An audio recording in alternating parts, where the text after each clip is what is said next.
Now we'll turn our attention to prevention of illness, and we have two speakers who will be making a joint presentation. First is Dr. Finn Romanis, and Finn is a public health physician within the Victorian Government with responsibility for public health medicine expertise and leadership across many aspects of communicable disease control and public health. Finn is a graduate of the University of Melbourne. After working in hospitals across Victoria and the Northern Territory, Finn trained in public health medicine in the National Health Service in Scotland before working as a consultant in public health medicine. His responsibilities included communicable diseases, environmental public health, and emergency management. Over the last 5 years, his work with Victorian Government in health protection has included roles as Victoria's representative on the Communicable Diseases Network Australia and as the past Chief Human Biosecurity Officer. Finn has acted as Victoria's Chief Health Officer, leading the investigation and management of many public health incidents and outbreaks, including for vaccine-preventable diseases such as hepatitis A. More recently, Finn has worked as the Acting Deputy Chief Health Officer Environment on public health strategy and response for regulation, environmental public health, water quality, and food safety. Today, Finn will be speaking on Victoria's prevention strategies along with Stephen Pellissier. Stephen is a manager of immunisation with the Department of Health and Human Services. He has been involved in the delivery of immunisation services since 1983, delivering local community vaccination services for 20 years in the local government areas of Doncaster and Templestowe and Moonee Valley. In 1998, Stephen was seconded from local government by the Victorian State Government to manage the Enhanced Measles Control Campaign, which saw every primary school child in Victoria offered the measles vaccination. Stephen is now in his second stint with the department as immunisation manager after spending 8 years with local vaccine manufacturer CSL Biotherapies as government vaccine manager. In recent years, he has overseen the introduction of state-funded programs such as the pertussis vaccination for parents, the no jab, no play policy, meningococcal vaccination for adolescents, and now the recently announced, as you heard before, influenza vaccination for children under the age of 5. If you can please make welcome Stephen Pellissier and Dr. Finn Romanis.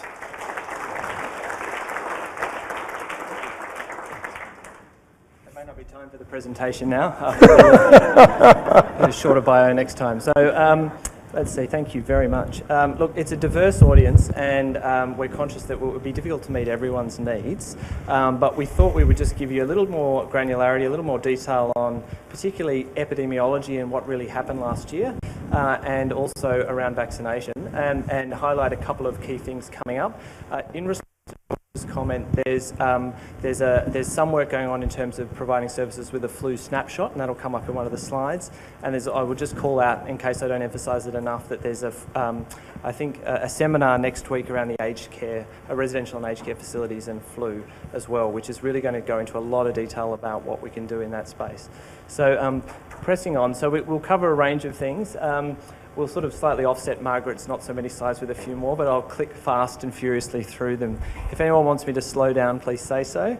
But before I get going, can I just suggest that if you're filled with burning interest in epidemiology or public health after this, I'd like to acknowledge our expert, Lucinda Franklin, at the end of the room. Lucy, could you just put your hand up for people who are in the room? At lunchtime, if you've got any burning epi questions, you can go to Lucy. And our communications lead, Meredith Cameron. Meredith, if you want to just let everyone know. Questions about the campaign, the public awareness campaign, Meredith will be happy to talk to as well.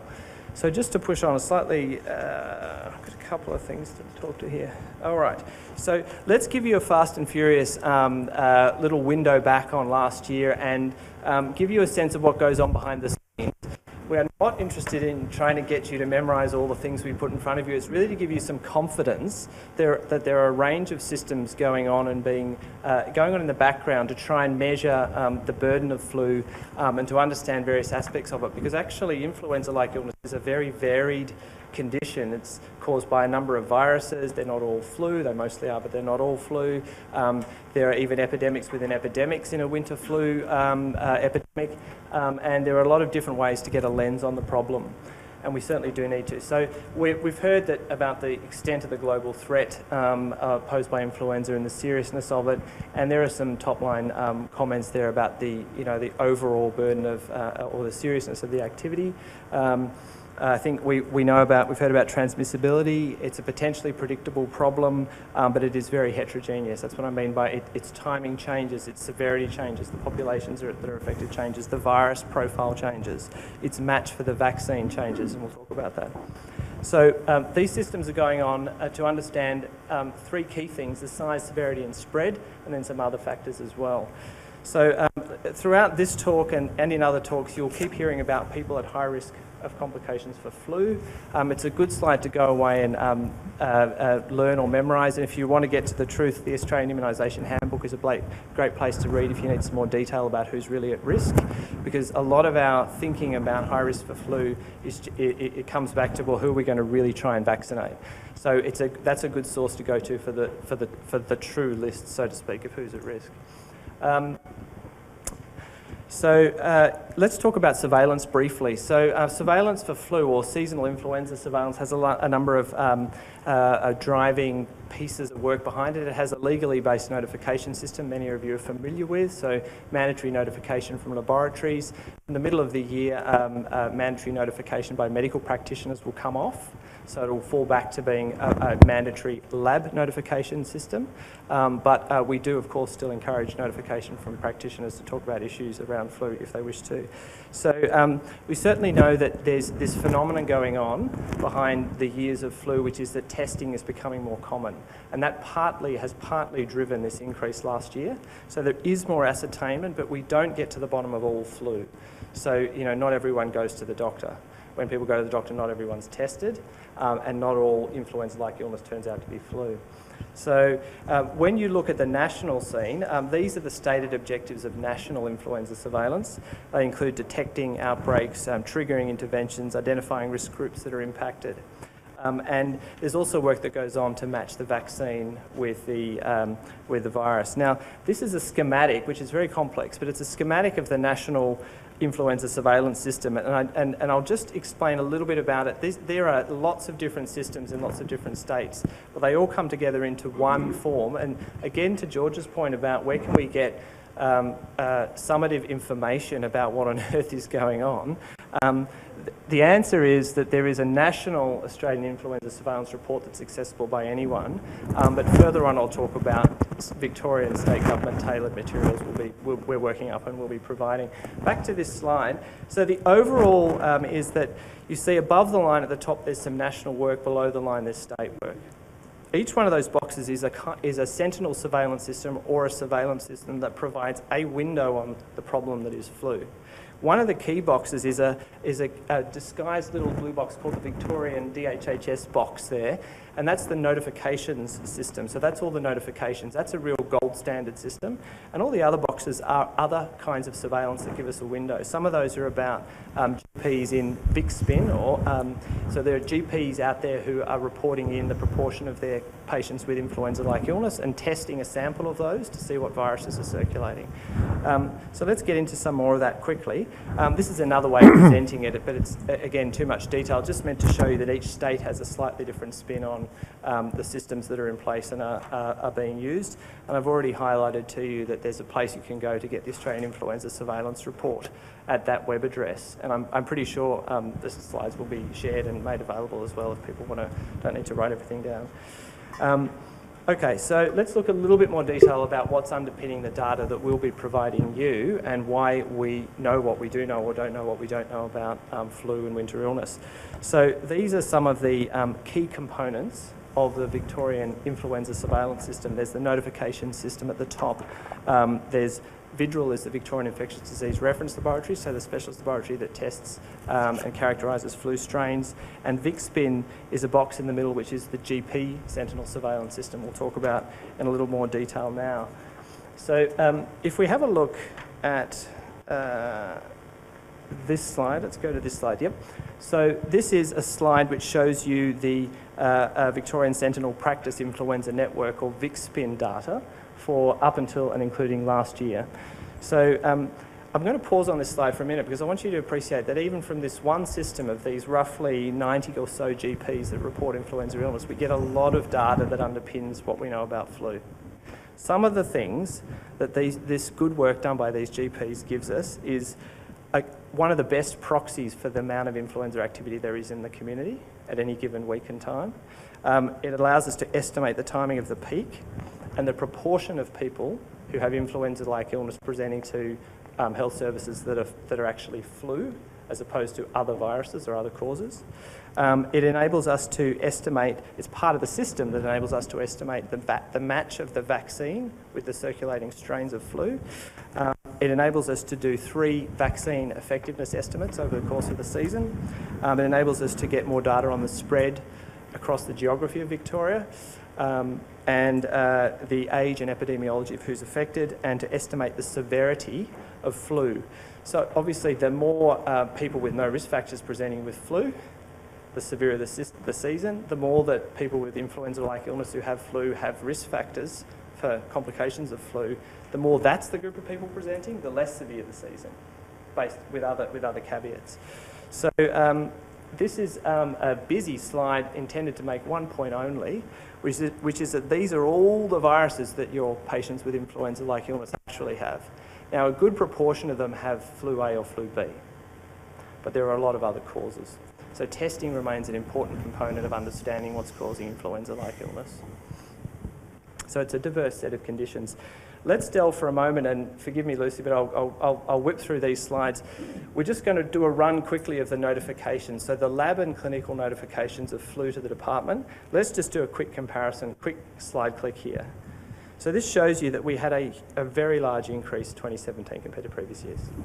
And certainly that's something to do with the severity of the season, something to do with activity, something to do with increasing ascertainment and more testing, and other things. If we look at the underlying type of flu, and we compare type A flu in red and type B in blue, you start to see that there's in fact kind of 2 epidemics inside the big epidemic. And type B has occurred just after, and if you overlay them together, you can really see that more clearly. So last season, the season was wider, bigger, and it had these 2 distinct, and this is a common phenomenon in winter flu to have the 2 separated, but you actually see this, and they affect people differently. So elderly people may be more vulnerable to one form rather than another. When you tease it out a little bit more, keep me to time if we need to go faster, or skip a few. So you can see that there are more notifications at the extremes of age and a more or less flat, sort of flat sense in the age groups in the middle. And when you turn that into a rate, as all people with a Masters of Public Health would immediately be calling upon me to do, you'll see that the rates are highest in the very young up to, say, age, I think it's 5 to 9, Lucy, yep. And then as you go over 65, the rates of flu basically go up exponentially.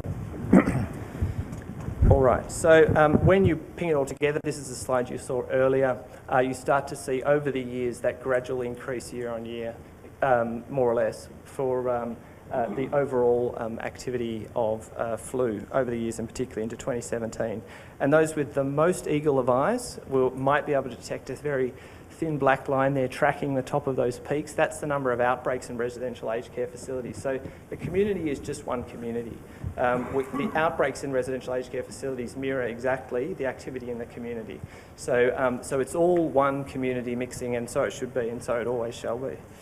So when you overlay all these different systems, you see how they start to talk to each other and give you different estimates of when the activity is greatest. And when you actually do an end of season review, if someone asks the question, well, when did flu peak? You end up with slightly different estimates from each system, but these are the best estimates at around about November last year. The peaks for different systems were at around August, mid-September. So there's a few weeks, it may not be that important exactly when it peaks, but that was the sense from last year. And flu tracking is something I'll leave you to Google and find out what it is if you're not aware of it. Please Google flu tracking, please sign up. Hope that's tempted you. So here's the summary of the 27-18 season before I hand to Stephen to talk about vaccination. So activity was greater in magnitude. It was mainly type A. There was an earlier peak of A through B. You saw that in the slides. Mortality was higher. So there's work underway through the Registry of Birth, Deaths and Marriages to look in more detail at mortality, but we had about 7 times the increase in mortality last year than previous, especially in the elderly, and around, got a couple of figures here if you'll indulge me, around of the influenza deaths reported, around 75% were those aged over 80, and there were 148 deaths in respiratory outbreaks by the end of November. So a significant burden. And deaths peaked later than the lab influenza notification, so deaths peaked towards the very end of the season. And this is a similar experience to around Australia, so we're not just a Victorian community, we're an Australian community. Okay, finally, for this section, this year we've improved our receipt of electronic lab notifications, so we're going to have much faster, more timely knowledge of the numbers of notified cases of flu available to inform the data we're going to be providing to you. And we're progressing work around mortality. We're progressing work around using the Victorian Admitted Episodes, the acronyms I lose myself, VEMD. Go Google those and let us know what they stand for again. But you all know because you live in them, but they're the key data sets from Health Services of Victoria, the admitted episodes data set and so on, at about a 3 to 4 week lag probably in our extract from those. Real-time data work is underway. We're moving ultimately in the direction of syndrome surveillance, probably more likely by next year. And there's improving modelling going on to try and get to that, predict that peak real time, and we'll show you the snapshot I alluded to earlier. So this is the current draft of a piece of work that Lucy and her team are leading, and others, to provide a rich sense of data that can be used in a number of ways by health services. I won't linger on it too long lest you suddenly spot a direct thing you want to comment on, in which case, Lucy, there you go. So let's quickly talk again. We've heard about this idea of 3 pillars, 3 key aspects to the response in the prevention of flu. Even though there was concern about the vaccine effectiveness last year, it's still the case that vaccination is probably the one to really emphasise first, because it's something that works all the time and doesn't require you to do anything. You don't have to think about it. It's already acting on to protect you throughout the whole season, as opposed to having to think each time to undertake all the steps of infection control and so on, which are absolutely critical too. So we shamelessly promote vaccination at the top of the list whenever we have a list if we can. And we also draw your attention to these other aspects. I'll stop speaking for a little bit and I'll hand over to Stephen, who's very kindly going to talk to us about flu vaccination. Thanks, Finn, and I'd just like to thank Finn for letting me have 1 or 2 slides today. Yeah. Vaccination is the most important measure to prevent influenza and its complications. The immunisation program within the department is the flagship program of the department. I thought I'd say that just to get the hackles up of other people within the department. I like doing that. So, if you go to the handbook, or as we call it, the Bible, influenza vaccination is recommended for everyone above the age of 6 months. Recommended, doesn't mean it's funded. I'll work through that. I love this slide. Maybe it's the country boy in me, but immunisation has become like this, herding cats. There's another term which you've probably heard, and it's called vaccine. They're tired. Doctors are tired. In 1997, Victoria entered a program with the Commonwealth Government where vaccine was sent out to pharmacists. So if you were over 65 and you wanted a vaccine, you go to your doctor, you get a script, you go to the pharmacist, you pick it up, you go back to the doctor and get your shot. 1 vaccine. Okay, so we thought we'd make it more complicated. And this is immunisation, this is where it's gone. This is why doctors are just screaming down the phone just going, it's just got all so hard. So all of a sudden we've got a whole range of vaccines, trivalents, quadrivalents, vaccines for the paediatrics. And this year, here's the funded influenza vaccines. And so you've probably all seen this list quite a number of times, and it certainly has expanded from the old days where it was just simply over 65. Of course, when Rosemary Lester was running immunisation back in the old days, there was a fair bit of pushing the boundaries, as we still try and do. If someone, doctor rang and they had an emphysema patient in front of them and was 64, and they'd say, can I give a shot? We'd say, no, it's not funded, go away, don't ask us the question. Right, so all of a sudden, super vaccines. You've seen this in the media recently. This was driven by a gentleman out of the south of Queensland, Dr. Paul Van Binder, who started hassling the federal government about introducing these vaccines. These are not new vaccines. I've just, Seqirus, you've heard that name? That's the old CSL, they call themselves Seqirus now. I don't know where they got that name from. It's like changing the name of MCG, really, isn't it? So, they did a presentation on it, and some of these vaccines, their vaccine, is actually nearly 20 years old. So it's not like there's some new vaccines. So what complicates the whole scenario, though, is after the big palaver about introducing quadrivalent vaccines, we've introduced trivalent vaccines for over 65s. So it's just to confuse everyone. It's two vaccines. One is adjuvanted, the other is just a stronger dose thereof. We're trying to tell providers they're the same. Don't try and overthink it. And certainly ATAGI, the Australian Technical Advisory Group on Immunisation, that's their message. We don't want some doctor saying, well, this client's got this condition, therefore should it be that vaccine or this vaccine. They're the same vaccines.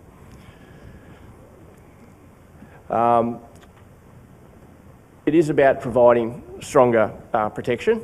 And as we know, our over 65s, their immune systems are starting to wane. And this is the battle with flu vaccine. We know it's got on a good day, an efficacy of about 70%, but it doesn't weigh up the other part of the equation, and that is the immune system of the individual. One of the things that we do have to watch out for, though, is adverse events, and apparently there's about a 30% increase of injection site reactions. So just be wary of that. I'll keep moving too. Okay, so you mightn't have noticed this, but immunisation's become rather political. It's political football.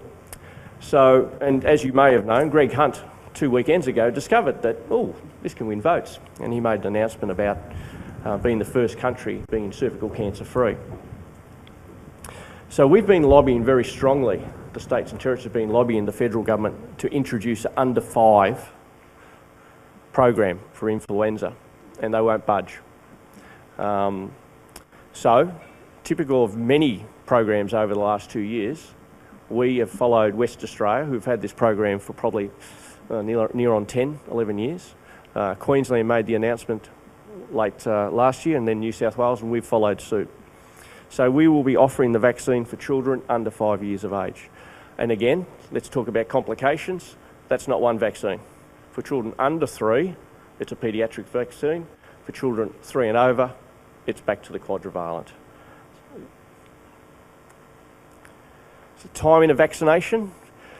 Okay, so as Eddie announced, I did go to the dark side for 8.5 years and worked at CSL Biotherapies.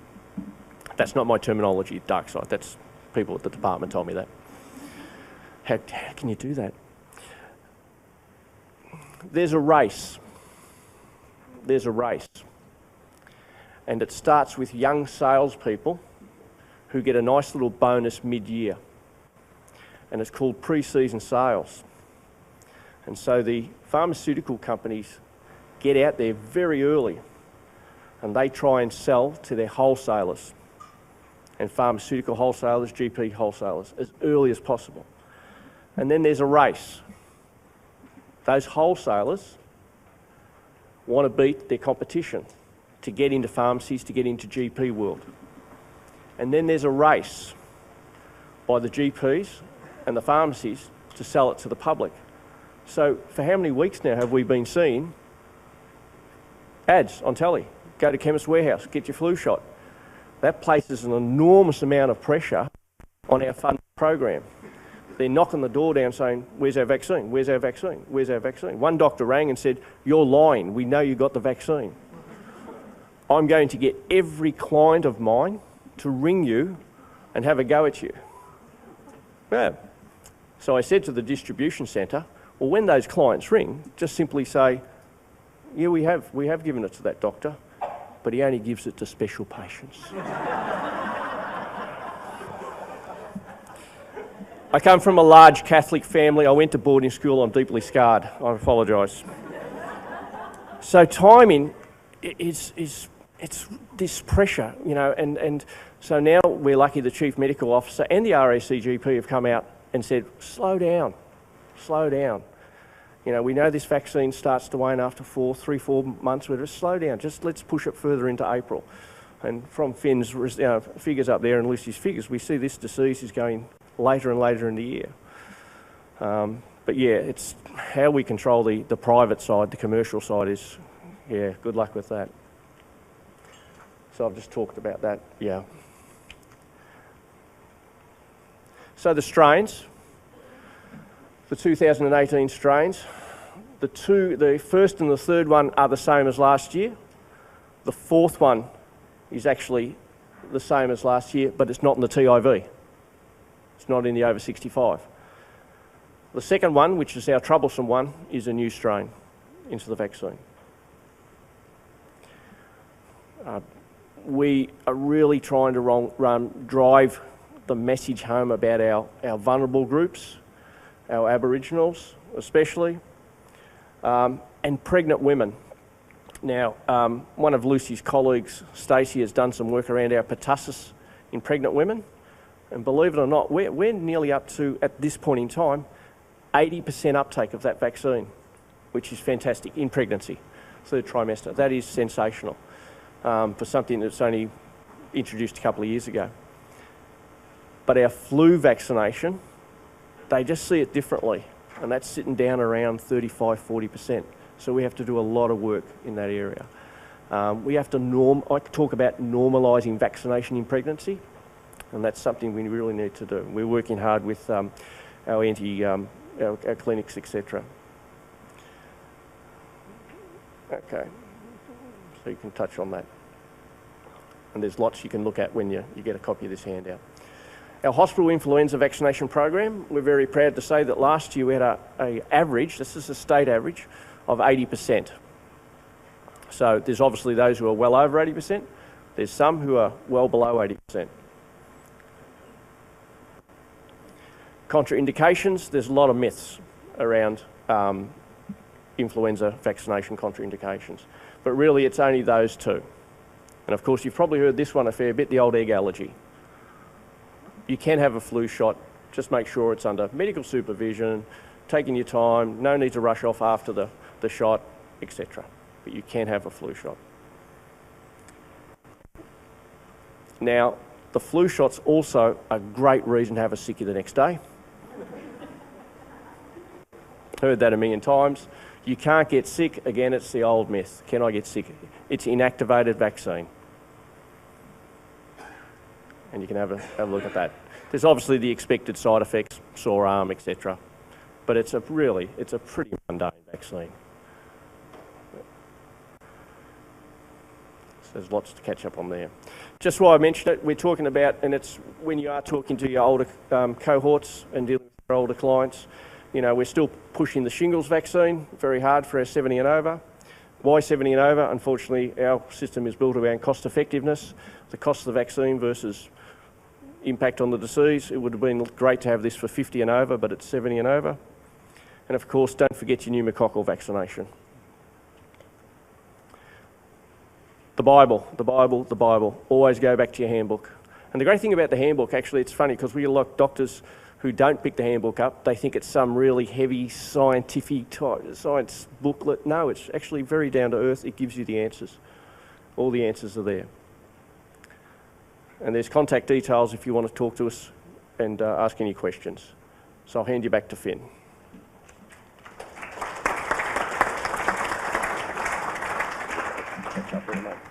Thanks, Steve. So I think we've probably used up our allotted time, so we'll 5 more minutes. Okay, so let me just scoot to the next quick section. So we'll just give you 1 or 2 key messages about a few more things, and then we'll move on to, I think, a little bit of a discussion. Okay, so we've heard about transmission of flu, and we've also heard that there are a number of things that a winter plan should have in it around preventing seasonal flu in health services. We're not going to go into that in detail. Rather than ask you to read that tiny little font there and see your optometrist later, what I'll tell you is that there are... Now that one is an example from CDC, but all of those points are laid out with explanation and detail underneath them on CDC. But I thought I'd throw you a CDC reference, because there's some things are explained really well on that website. We've got a consumer-based or a public-based information system in Victoria called Better Health Channel, but for health professionals, it's always have a surf on CDC if you're interested. That's got a great series of guidelines there. We throw terms around respiratory hygiene, cough etiquette. This is a slide, when you get them, it's worth having a bit more of a read of, so you know what you mean when you use that phrase. It's really a straightforward phrase, but it's worth having a quick read of what the actual steps are in cough etiquette and respiratory hygiene. And then I'm not going to, I'll flip through this. Lou covered this fine. So we heard a little bit about the principles of antivirals. We heard a little bit about benefit and recommendations. I'm actually just going to skip this quick section of the talk in favour of taking you to a section on some specific settings. You remember earlier I said that we wanted to talk to you about aged care facilities or residential aged care facilities. So the public health section or health protection branch, which is where we're based, is working on an update to guidelines for residential aged care facilities, and part of that is going to be strengthening arrangements around how we recommend facilities prepare with antivirals and vaccination, and part of that is going to be some other aspects. There's going to be a seminar, and I think that's here it is, yep, on next week on the 27th of March, to specifically work on that, and that's the agenda again, too small for you to read, to tempt you to go and sign up. Now, I haven't been quite as smart as to put the enrolment website details on the slide, but we'll find a way to get those to you so that you can give them to colleagues that might want to attend. So there's going to be a good piece of work, particularly to get those guidelines updated, and then that meeting next week. But let's talk briefly and finally about the public awareness campaign. That's really important.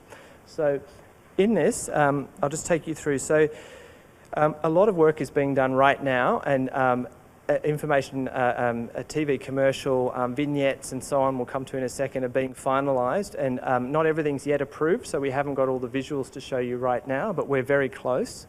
And we're really working on simple ways of describing the problem. So you can see here that some of the ways, some of the lines like "you never forget the flu" will be used. We're trying to work in simple visual explanations of the importance of hand washing, coughing into your elbow, getting vaccinated. We're trying to work on a range of things that are straightforward and understandable about why flu is serious and what you can do about it. The campaign objectives were there. So thank you, Meredith. So raising awareness and educating Victorians, particularly at-risk audiences, about the actions they can take. And so actually I think this is the first time we've done a flu-specific big drive campaign in Department of Health and Human Services. So this is exciting. It's going to focus on those pillars, and of course we're going to have vaccination at the top, aren't we? So finally, these are some of the elements that are being pulled together right now. There'll be a campaign landing page and a big focus on Better Health Channel as a place to get your resources. There'll be digital, there'll be vignettes available that can be put into different settings and played quickly. There's a media and PR campaign, and there'll be stakeholder toolkits and a TV commercial and a radio ad planned. So there will be a range of materials available, and I think once we have them all, the landing page ready, and once we have all the materials, we will make them fully and readily available. The point is not that the department sits over here in a corner and does all of this, is that you get your hands dirty with all of this stuff and put it everywhere. That's the plan, or one of the plans anyway. Meredith, keep me straight. But so we already know about a couple of important pieces of work, and colleagues from Ambulance Victoria will be familiar with this. You can either Google or go onto long web addresses to get a hold of the Save 000 campaign, which is going to be prominent, and the Soapy Hero campaign, which is a really accessible thing for kids around hand washing, and maybe not all just kids, maybe all of us. So that's essentially where I wanted to finish on some key messages. I'm not going to read them out, but perhaps we throw to people for any questions and discussion. Okay,